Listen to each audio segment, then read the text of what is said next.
नमस्कार, मैं रचना शर्मा चढ़ती कला टाइम टीवी देख रहे सभी दर्शकों का स्वागत करती हूं। आप देख रहे हैं हरियाणा न्यूज। समाचारों की शुरुआत से पहले एक नजर आज की मुख्य सुर्खियों पर।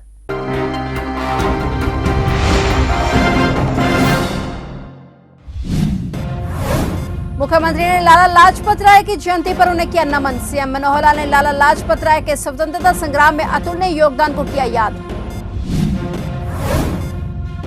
गृह मंत्री विज का जनता दरबार न लगने के बाद भी शिकायतें लेकर पहुंचे कई लोगों को गृह मंत्री अनिल विज से न्याय की उम्मीद। खिलाड़ियों के लिए अच्छी खबर, अब दुनिया के 199 देशों में खेली जाएगी इंडियन स्टाइल कुश्ती।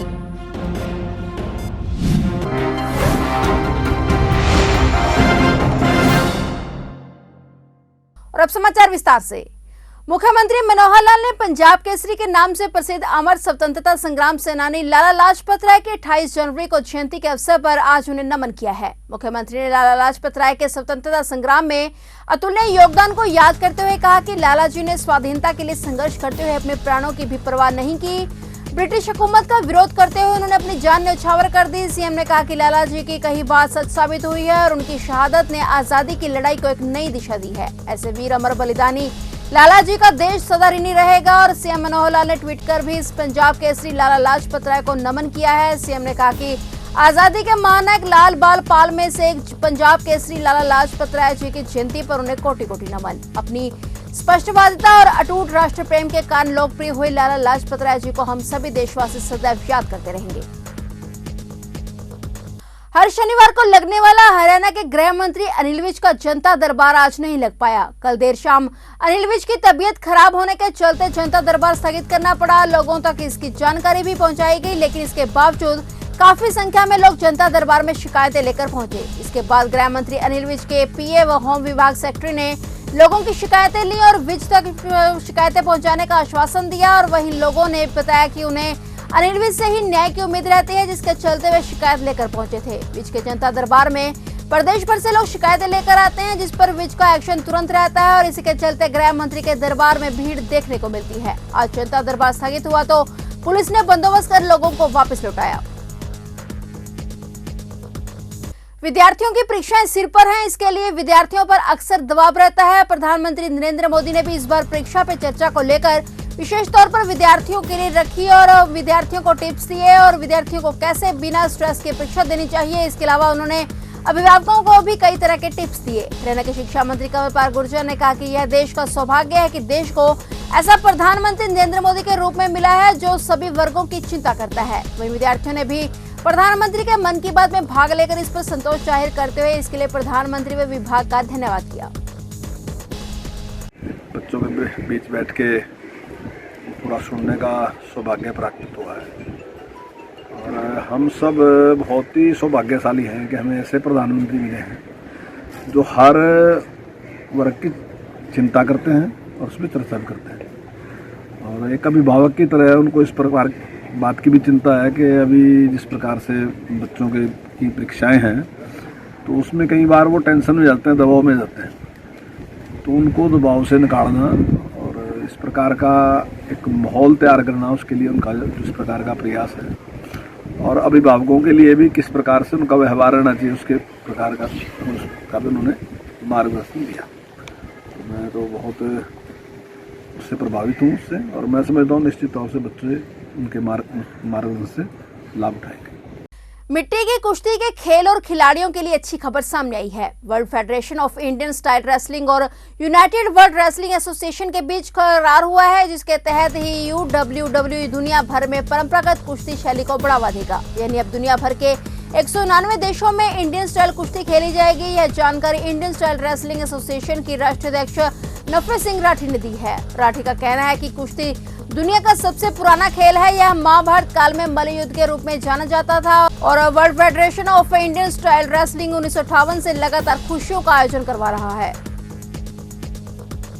अंबाला में शादी की खुशियां बदली मातम में, 4 साल के मासूम ने गंवाई अपनी जान। जी हां, अंबाला शहर के कृष्ण कॉलोनी इलाके के रहने वाले एक परिवार की खुशियां उस वक्त मातम में बदल गई जब हल्का मुलाना के गांव सरकपुर से अपनी मौसी की शादी में आए एक 4 वर्षीय बच्चे ने अपनी जान गंवा दी। दरअसल 4 वर्षीय ध्रुव खेलते खेलते पड़ोस के घर में बनी सेप्टिक टैंक में गिर गया और उसने अपनी जान गंवा दी। मीडिया से बात करते हुए बच्चे के नाना ने बताया कि घर में शादी का माहौल था और सभी लोग तैयारियों में लगे हुए थे। काफी देर से बच्चा घर में नहीं दिखा तो सब ढूंढने लगे।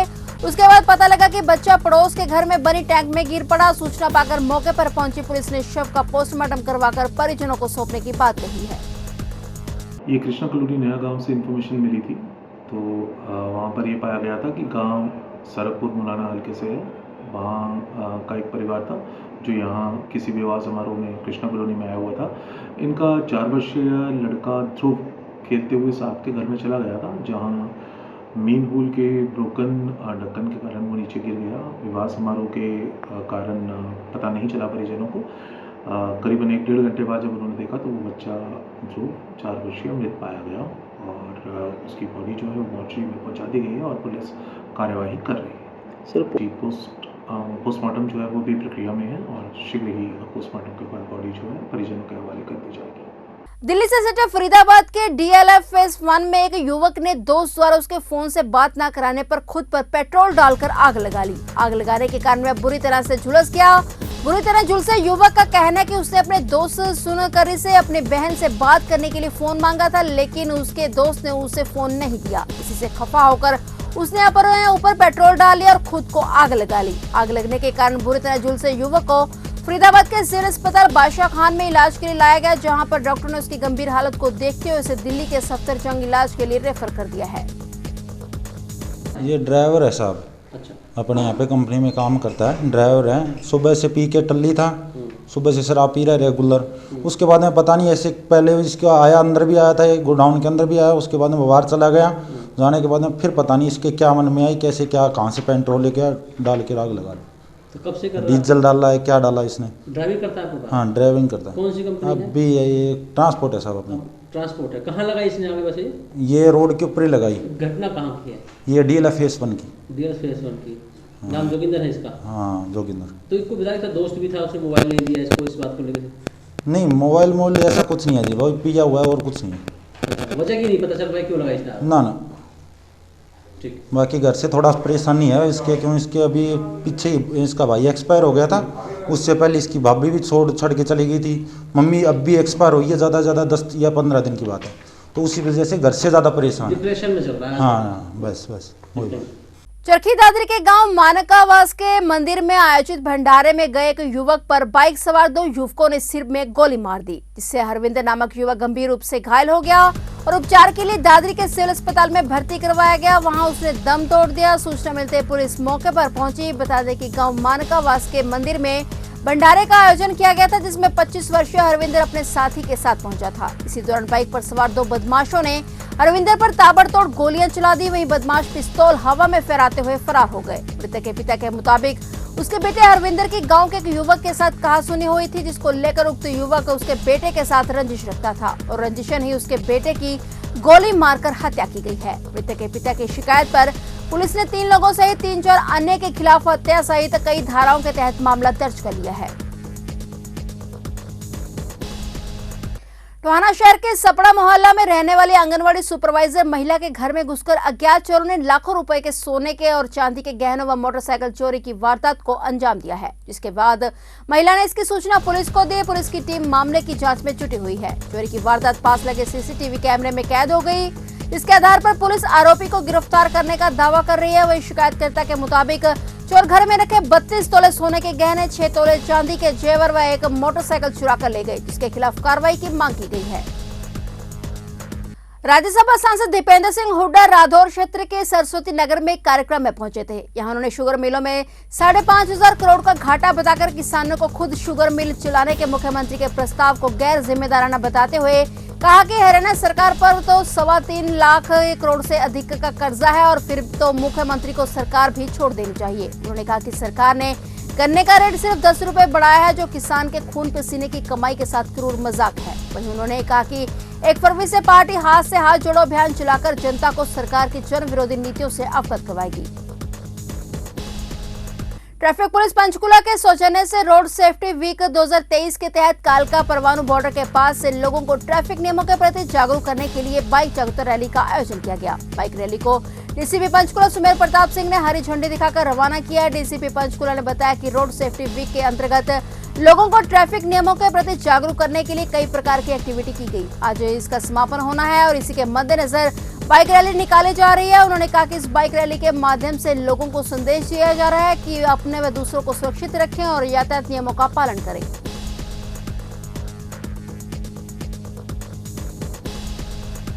हमारा ट्रैफिक अवेयरनेस वीक चल रहा है, जिसके अंडर हमने वेरियस एक्टिविटीज़ करी हैं और उसी के उपलक्ष्य में आज हमारा फिनाले है बाइक रैली का, जहां हम लोगों को एजुकेट कर रहे हैं कि ट्रैफिक नियमों का पालन करें, सेफ ड्राइव करें और अपने आप को सुरक्षित रखें और दूसरों को सुरक्षित रखें।